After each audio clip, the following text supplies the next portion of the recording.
Franklin D. Roosevelt once said, "Real estate cannot be lost or stolen, nor can it be carried away. Purchased with common sense, paid for in full, and managed with reasonable care, it's about the safest investment in the world." And real estate is what we do. This is the Realtors Radio Network. There's no sense in overcomplicating real estate. And if you're a first-time home buyer, an investor, or a real estate agent, you're about to get useful, practical, and smart advice on every facet of real estate. Welcome to the Realtors Radio Network. Now your hosts, Santos Garcia, Marco Suarez, and Dawn McCullough.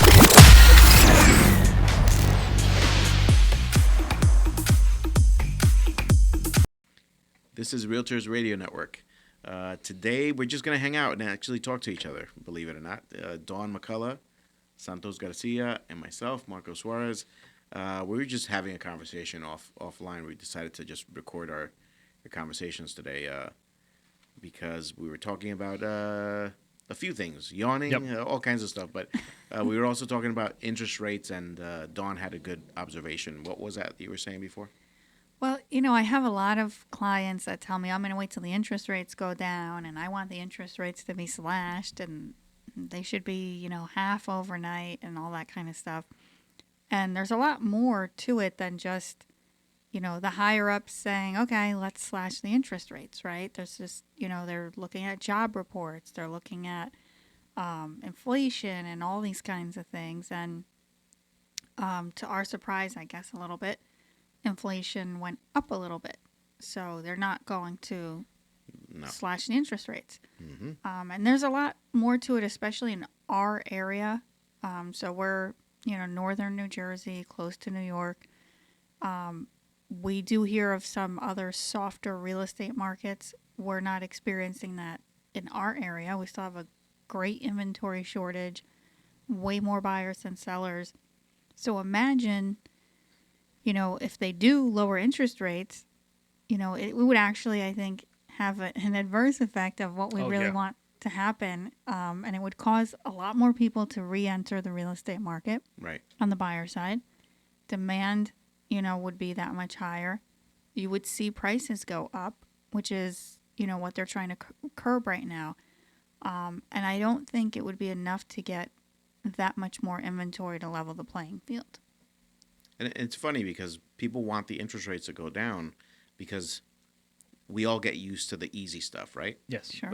Water always finds its way through the least resistant spot. So does electricity, and we're no different.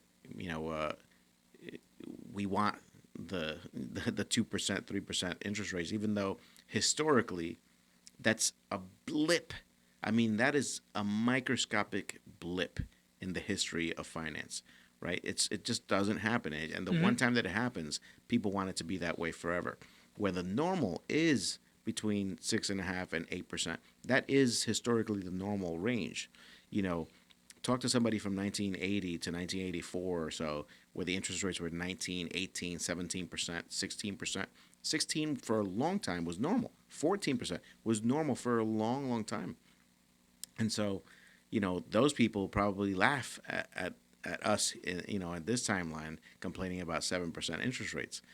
Because to them, this is still free money. Yeah. And to people who understand that, they should know that, hey, in case it does go down in the future, let's buy a house now so that we already have the house that we want. And all we have to do is wait for that time where it lowers to 6 or 5 or 4 and then refinance. But the people are waiting for that other time to come by, again, still letting all this time go by renting and then having to compete. If in the future it does come down to 6% or 5%, imagine competing with all of those people. Yeah. And the truth is that, if you're renting, you're at 100% interest that you're paying. Oh, yeah. Because 100% of that money does not go back into your pocket. Right. If you're buying something at 7%, it's only 7%. But at renting, you're at 100% disadvantage.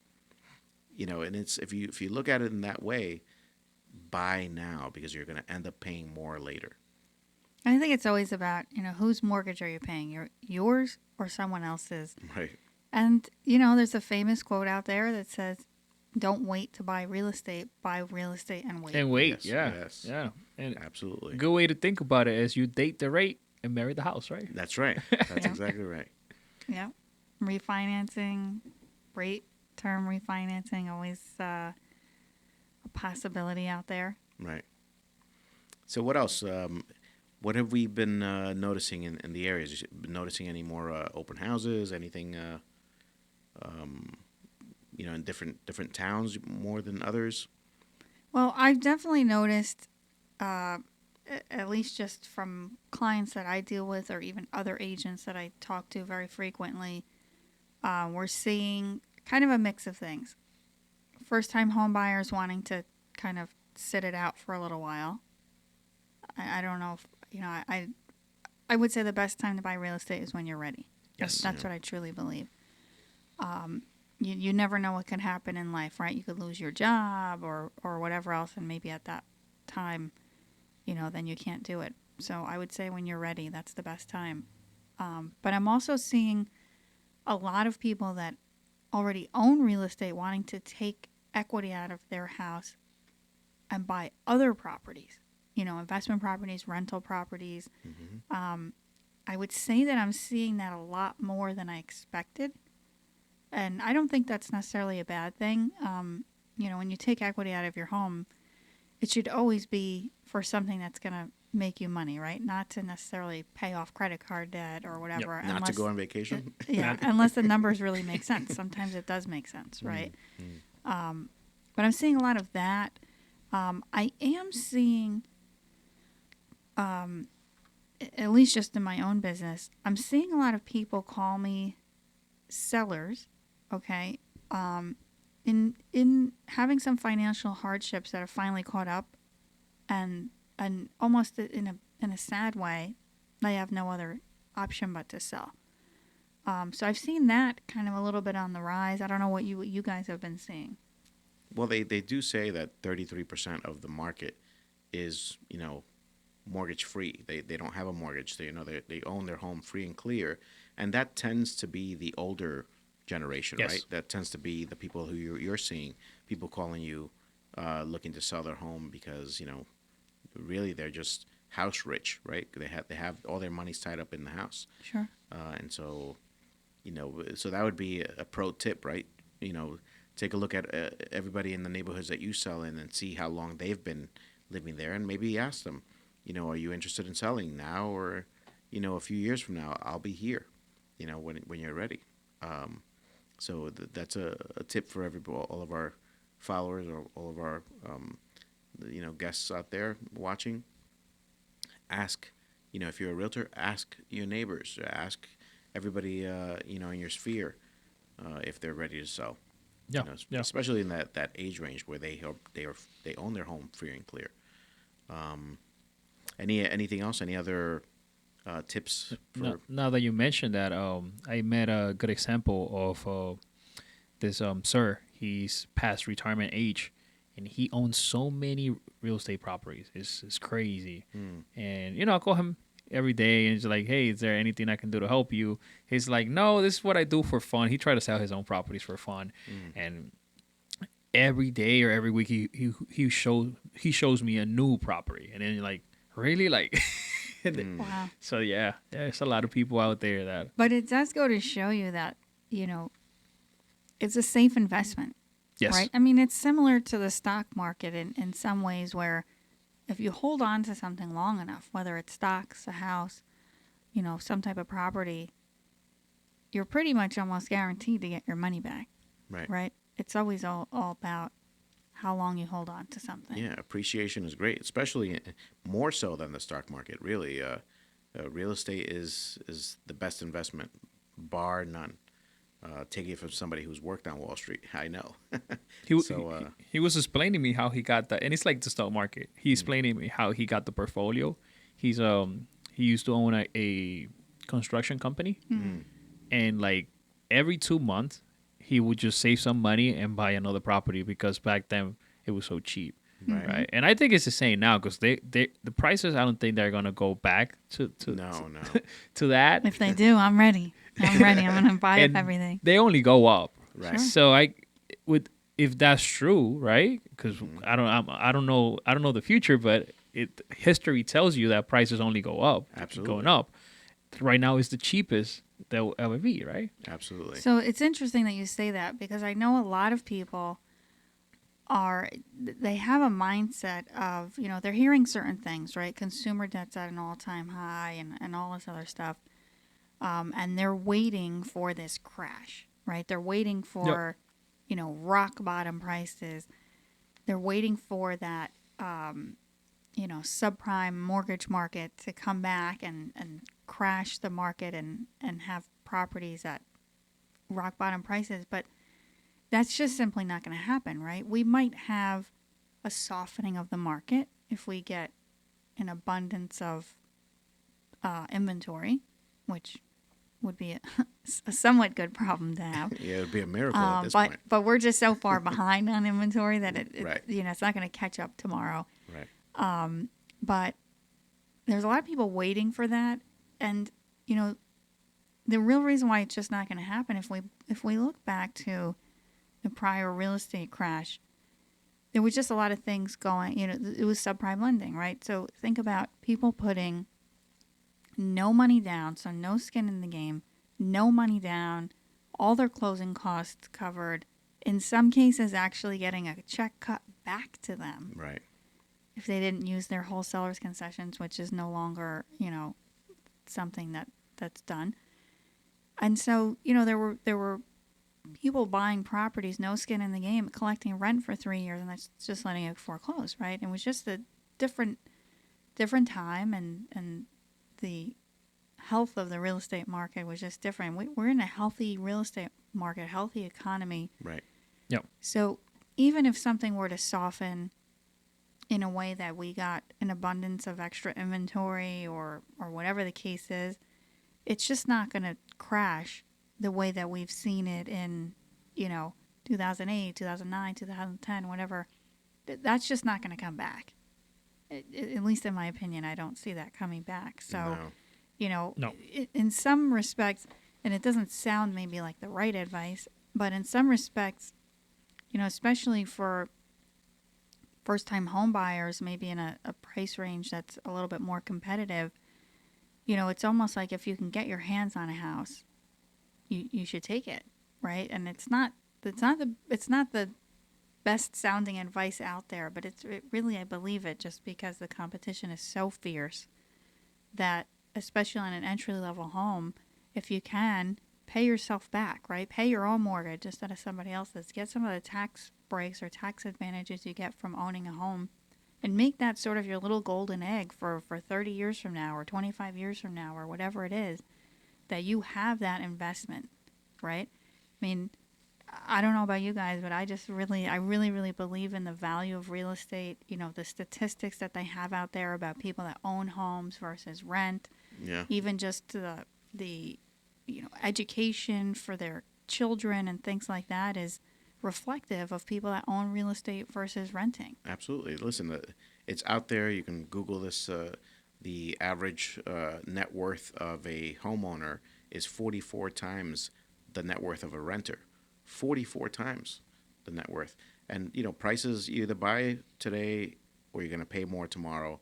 I'm going to put a thing on the screen right now where you'll see the history of the prices of an average house. We did a little study of a regular, home, a colonial home, starting in let's say the early 1900s, of what that house was worth back then and what the prices are, and have been going through the millennia, right? For the last 100 years, the same house that you could have purchased for $1,900 is now worth about $650, and it's going to keep going up.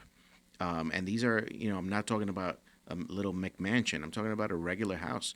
The prices are just going to keep going up, as you see on the screen. There are little dips here and there. There are little times, but good luck trying to time the market. Oh, yeah, I'm going to buy a house in the next dip. Yeah, well, the next dip is 11 years from now. You know how much money you could have, put back in your pocket if you had bought the house now, and instead of waiting for 11 years paying rent? multiply 11 years of paying rent times, the $2,000 a month that you're paying in rent or whatever it is. It's a lot of money.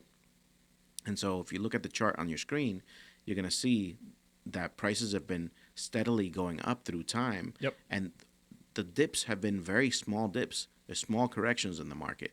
And then they go right back up to being, even the interest rates. If you look at the bottom of the screen, you'll notice that those interest rates, that 3% interest rate was only that way in 1954, and they had to wait till just a few years ago to have a 3% mortgage rate again. It's very, very rare. You should get going now. Start buying now.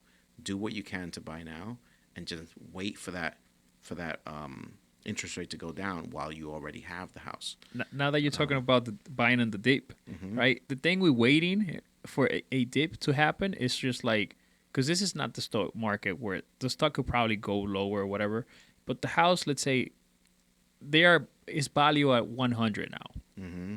And 11 years from now, let's say it doubled the price, and then you see a little dip of 15, 20%. Yeah, there's a dip, but you still at a higher price now, right? Like, right.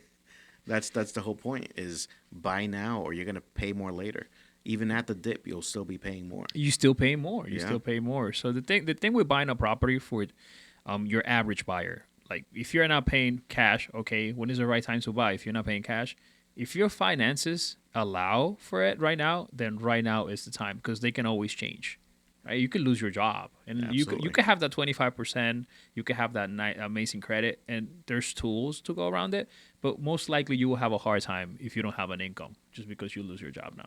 Absolutely. Or something changes. Sure. Or sometimes you go from, having a job to having a business, and it's a little bit tougher to qualify. So I really wholeheartedly believe when you're ready and you are qualified and you can buy, that's the time you should buy. That's the best time to buy. I agree. So I just want to switch gears really quick, because we were talking about Texas, and I was wondering, if we can get some of our, fellow United followers here to chime in. Let us know when you can. Obviously, let us know if you're going to Texas to the national conference. We're kind of curious. So if you're watching this, we want to hear from you. But back to the local market, right? Wait a minute. Are you guys going to Texas? Yes, I'll be there. Still got to put some things together, but most likely, yes. He's going. Let's see. I'm gonna pack him in my suitcase. We're gonna try and set up some side trips in Santos, so we can, see Dallas, maybe see Austin, maybe see. We're coming for Rogan's mothership. Just so you know. Yes. All right, Joe. We're coming for you. Yeah, he watches the show all the time. So it's our number one follower. That's it. That's great. So locally, what have you guys been up to locally? So just a side note on something. I'm thinking about like open houses and things like that, and we call them COVID agents, right? Agents that came into the business during COVID. Yeah. And the thing about it is they entered into the market where you had very long lines at open houses and all this kind of stuff. I mean, people are even like coming up with food truck gigs to like bring hot cocoa and hot dogs and all this stuff to drive by people's open houses or whatever. And that's awesome. I'm always about different business ideas and things like that. But in a more regular market, right? Because that's not really typical. And it is still happening today, but it's not, all the time. But in a more regular market, I hear some agents say, "Oh, I only had 20 people at my open house. I don't think that's going to sell." Yeah, it's. And I remember a time of thinking, "Hey, if you had 5 visitors at an open house, that was a really successful open house." Absolutely. Now, I'm talking about 15 years ago, and I get that, but it was more of a normal market. So I think we have to go through a bit of an adjustment period for some of the newer agents who started, in fast forward, right? They started sprinting before they were crawling. Right. And just kind of almost going back to basics and sort of, I think we're going to go through a great learning curve of people really getting to know the business and the industry a little bit better. Because they started sprinting, right? They didn't crawl before they walked and walk before they run and all that. So I think we're seeing a little bit of that. I'm seeing a lot of people in the industry that are kind of feeling a cooling off period. And I think it'll be a great time for them to really learn the business a little bit better, learn all the nuances about the business, and maybe learn a little bit more about themselves and running the business in a time where I wouldn't say that it's slow, but just a time where, we're not all sprinting at the same time. And so I think we're going to see a little shift in that respect, whether agents who are maybe not full-time, maybe getting other jobs or things like that, some supplemental income.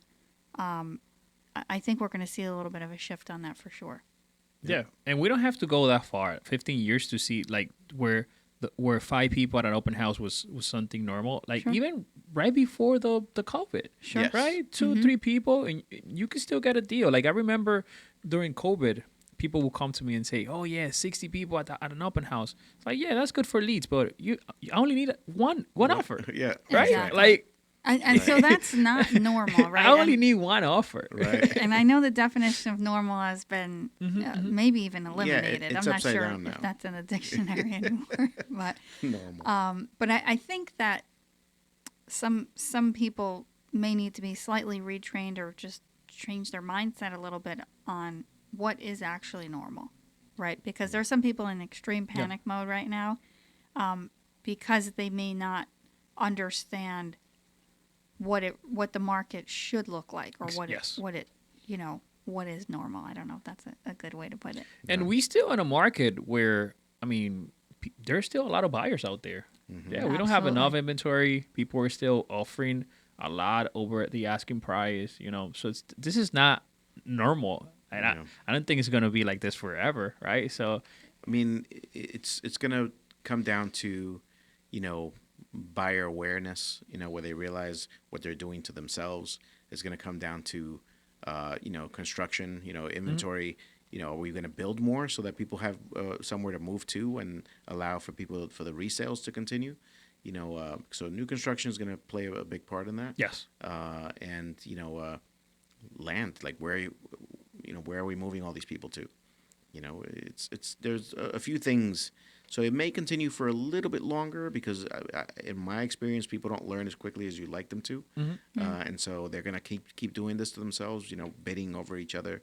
Not realizing, hey, maybe I'm overpaying, or maybe I'm, and in some cases, maybe I'm not paying, and maybe I don't see the value in something, and that's why I'm not overpaying. Yes. In some cases, I do believe that people should be paying. Doing as much as they can to get into that house because maybe that is the perfect house for them. Oh, for And sure. in those cases, it's always, recommended that you just pay whatever it is you feel comfortable with, up to a certain point, obviously, but pay whatever you feel comfortable with because you may not find another house in a location like that, in the proximity to wherever it is that you're trying to get to, or work or school, or, sometimes you should pay an extra 10-15% over what you would normally do because, the situation warrants it. That's the situation now. Yeah. Yes. But I think the agent that is new to the business they should start working on expectations, right? Sure. This is like it's not gonna be like that forever. No. Right. Of course So not. just be ready for what's coming and what's a normal market. Yeah. Educate yourself for the future. For sure. Yeah. Well, and I think, at least just for myself, I've always been really big on studying the market, knowing what's going on. It could be just a particular section of town that might be having different real estate behavior than other areas. Right. But we have to study this and always have our finger on the pulse so that we can explain what's going on to our clients, right? It would be really bad if somebody went on a listing appointment and, sellers are relying on us to educate them and let them know what's going on in the market. What's going on in North Jersey might be significantly different than Central or South Jersey. Yes. Waterfront properties or, inland properties, all kinds of different That's things. key. And if you don't know these things to be able to pass on to your clients, you're not going to be able to give them sound advice for them to be able to make the right decisions for them and their family. So I think that we all have to really spend a lot of time and focus on educating ourselves in each individual market so that we can help not just home sellers but home buyers as well make the right decisions for their financial future. Absolutely. I Know your remember, market. Yeah, I remember filling out forms, just know your market forms. Just okay, what school systems are here, what and just in everything about transportation. Are there buses that run through these particular neighborhoods? Are there all of that? Just thinking about, I need to know everything so that someone asks me a question while I'm at this open house, I know the answers to them, or at the very least, I know where to get the answers. I remember having a client 20 years ago. Somebody's asking me about why aren't you showing me 2-family houses in Paramus? I said, first of all, good luck finding a 2-family house in Paramus. Yeah, there's like about 12 or less. Yeah, exactly. Literally 12, 2-family, and they're way out of your budget. So I'm not sure what we're talking about here, but I'll show you what is out there, and then you tell me if this is within what your price range, because I'm not showing them to you normally because they're not in your range and they're not available. They're not even haven't been one for sale in 6 years. So how could I sell you a house that isn't for sale? Those taxes are amazing there. They're half off, but it's a trade off with the price, right? Yes. You got half off taxes, but they're catching up a little bit. Yeah. But But the you're prices gonna are pay. higher. Yeah. Sure. Yeah, prices are high. Yeah. So you have to it's something that if I hadn't done that research already about that particular town, I wouldn't have known that there are only 12 or 14 2-family houses in the whole town. Like, you have to educate yourself, especially, okay, I'm selling in a certain area. Well, these clients are going to expect me to know things about that certain area. If you think, okay, I'm going to work, my office is in Clifton, or if it's in Fairlawn, but I also have clients in Glen Rock or Ridgewood, then get to know those towns too, not Right. just the one that your office is in, Right. But the whole thing is, educate yourself. Education is key. Yep. Absolutely. All right, guys. Do we want to wrap up with any stories or? Let's rapid fire you guys. No, real quick. I want to talk about restaurants because I remember we did an episode before. Yes. Yep. But we have to do an episode in Spanish too, I think. Sure. Donde Don está hablando español con nosotros. You've been practicing your Spanish? ¿Está practicando? Sí, estoy practicando todos los días. Oh. Oh, bien. there you go. Okay. Next I episode. actually believe you now that when I heard it like that. Yes, that came out perfect. Yeah. But restaurants, go ahead. You have any you can recommend? Have you visited any new ones? Well, I went to the Wahiza Pizza that you mentioned that last time. That was pretty good. Which one? The one in Clifton? I went to one in Clifton. I actually met that one of the owners too somewhere at a house that I was visiting. I forget what Yep. what It was for. at one of my open houses. Yeah, but it was an open house. That's what it was. And they had a pretty wide range of really good tasting pizza. I tried a few. I think they thought that I was crazy because I ordered three. Maybe you were Like, extra you're gonna eat all hungry. this? I was like, no, I'm trying to try your pizza. Somebody recommended it to me. So that was a good place. You tried the Chimi one, right? I tried the Chimi. I tried a few different ones, yeah. And where else? I've been to a couple of other restaurants. We were talking about one in North Bergen. And somebody recommended a Cuban place in North Bergen, which I have to try. I have it in my notes somewhere. But have you been to any So it's restaurants? funny. I've been in the area for like 16 years, 15 years that I moved to this country. And there's this little restaurant in Route 46. I think that's Elmo Park. I don't know. Not know exactly. Right now, my brain is not telling me. It's not helping me. But the name is Steve's Burger. I knew you were going to say oh, Steve. So I Steve's, pass. yeah. I pass through there all the time. Yep. And Steve's a Burgers. hidden gem. yeah, so the other day I was like, you know what? Let me stop here. And They're- oh my they're God, great it was burgers. Yeah. amazing. He Yeah. opened up a second location. I think they even have a food truck. Oh, really? I think I just actually read about this the other day, so I don't know. Don't hold me to it. I think it's just for private events or something like that. But I'm it's not crazy really sure. how good that place, and it's a tiny little spot. Highly recommended. It's It's tiny. amazing. Yes, Yeah. it's tiny. Yeah. They only take cash. Is that Saddlebrook there or something like that? I feel like it's Saddlebrook or Elmo Park or something. I think it's Garfield.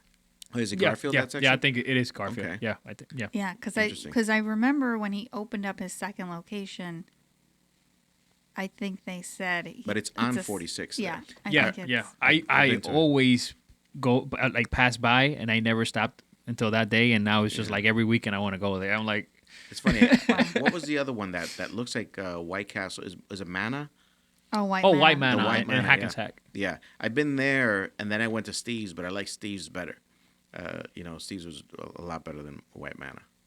And I came out smell. I think maybe I mean they I didn't want to say Yeah, no, I came out of there like smelling like the place. White Manor, right? Yeah. I didn't want to say it. Now you just said it. Yeah, I recommend my friends to go there all the time, but I'm like, hey, just Just be warned.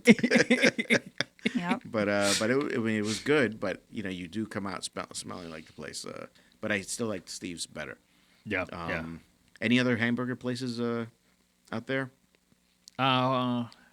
There's others that I can recommend, but for that one, that was like the highlight. I was like, oh my god, I've seen this place forever. There's a Now you pretty, don't know what a pretty you're missing commercial one out there. I'm sure you've seen Habit Burger. Oh yes, Okay. yeah. Habit burgers are surprisingly very good.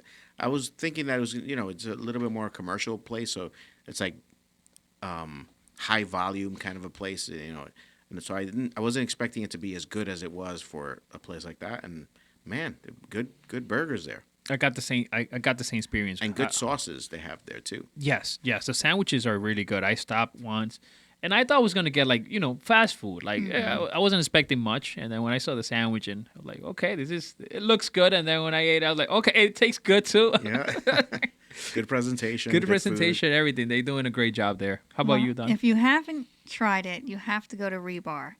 It is a sports bar, but I think you'll probably find where is that that? it has one of the best burgers. I don't know if it's Hasbrook Heights or Lodi. Do you remember what like the street is, or? I think it's on Essex Street. Oh, okay. Essex is it runs I through think it might Lodi be Lodi. and I think it's in Lodi. Rebar. Okay, I'll Rebar. try it. Rebar. Okay. Really, really great burgers. Probably pretty close to Capitol Grill Burger, and that's Oh, wow. one of my favorites. They have good burgers, too. Yep. Not on burgers, but like for us that we always working outside. Mm-hmm. There's this great coffee shop in Richwood. I don't know if I'm going to pronounce the name right. Paris Baguette, I think it Okay. is Paris Baguette or something like Okay. that. It's a great place to just go there, have a cup of coffee, and send some offers. Nice. I love it. Nice. I love it. All right. That's Good. great. All right, guys. Thanks for making the time, and we'll see you next time. Alrighty, this is Realtors Radio Network signing off. Keep an ear out for the next episode of the Realtors Radio Network, where Santos Garcia, Marco Suarez, and Dawn McCullough share their wealth of real estate knowledge. We hope you've enjoyed the show. Make sure to like, rate, review, and share. Find us on social media at Realtors Radio Network. See you next time on the Realtors Radio Network.